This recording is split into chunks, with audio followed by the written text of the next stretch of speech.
Assalamualaikum warahmatullahi wabarakatuh. Billahi minasyaitonir rajim.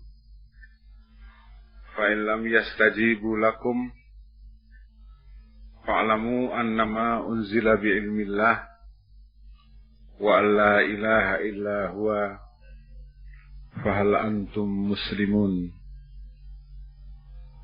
Man kana yuridul hayatad dunya wa zinataha nuwaffi ilaihim a'malahum fiha wa hum fiha la yubkhasun. Ulaika alladhina laisa lahum fil akhirati illa an-nar wa habita ma sana'u fiha wa batilum ma kanu ya'malun. Saudara-saudara, pada kesempatan pengajian pada malam hari ini, sengaja tadi telah kami bacakan 3 buah ayat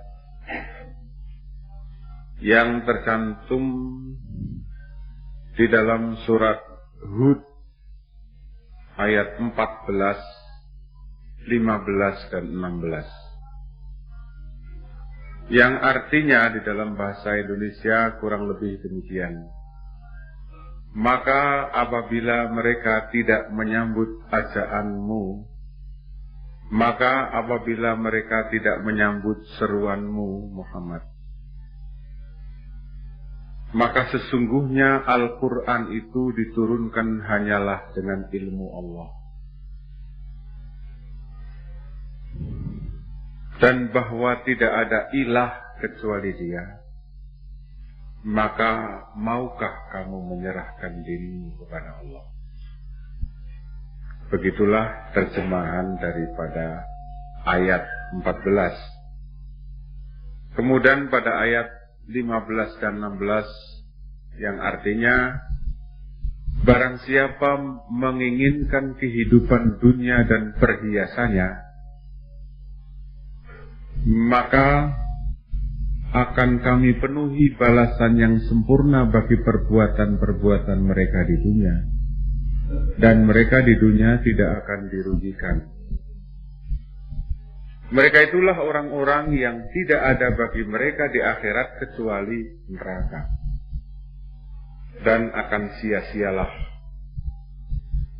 sia-sialah dan akan lenyaplah semua usaha yang telah mereka usahakan di dunia, dan akan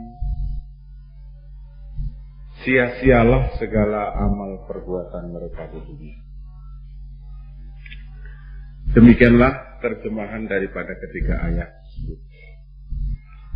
Saudara-saudara sekalian, saya mulai dengan ayat yang 15 dan 16 lebih dulu, yaitu bahwa di situ menerangkan tentang iroda, bahwa manusia itu ada yang mempunyai irodatul akhirah, ada yang mempunyai irodatul dunia.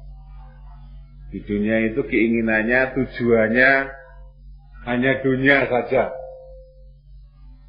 Ada yang tujuannya akhirat.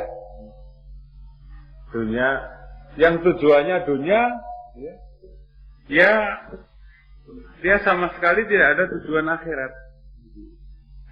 Dia tidak sadari bahwa dunia itu hanya merupakan alat dan cobaan dari Allah Subhanahu wa Ta'ala. Orang yang menjadikan dunia sebagai tujuannya, irodahnya dan keinginannya hanya duniawiyah, itulah orang yang tidak beriman. Dan saudara-saudara sekalian, orang yang demikian itu tentu apabila diperingatkan dengan Al-Quran, dia tidak tahu itu apa maksudnya Quran itu. Karena iman seseorang kepada Al-Quran itu sangat tergantung kepada imannya kepada akhirat. Sangat tergantung. Wa hadza kitabun anzalnahu mubarakun musaddiqul ladzi baina yadayhi wa litundira ummal qura wa man haulaha walladzina yu'minuna bil akhirati yu'minuna bihi. Jadi orang yang beriman kepada akhirat, orang yang beriman kepada Al-Quran. Menurut ayat 93 surat Al-An'am itu. Menurut ayat 92 surat Al-An'am itu. Tetapi orang yang tidak beriman kepada akhirat, tentu dia akan tertarik kepada bisikan setan atau wahyu setan. Sebagaimana firman Allah dalam surat Al-An'am itu juga, ayat 112 dan 113. Wa kadzalika ja'alna likulli nabiyyin aduwan syayatinal insi wal jinni yuhi ba'duhum ila ba'din zukhrufal qawli ghurura. Walau sya'a rabbuka ma fa'aluhu fadarhum wa ma yaftarun walitasgha ilaihi afidatul ladzina la yu'minuna bil akhirah. Dan demikianlah kami jadikan bagi setiap nabi itu musuh setan-setan dari jenis jin dan manusia, yang sebagiannya membisikkan kepada sebagiannya kata-kata yang indah untuk menipu manusia.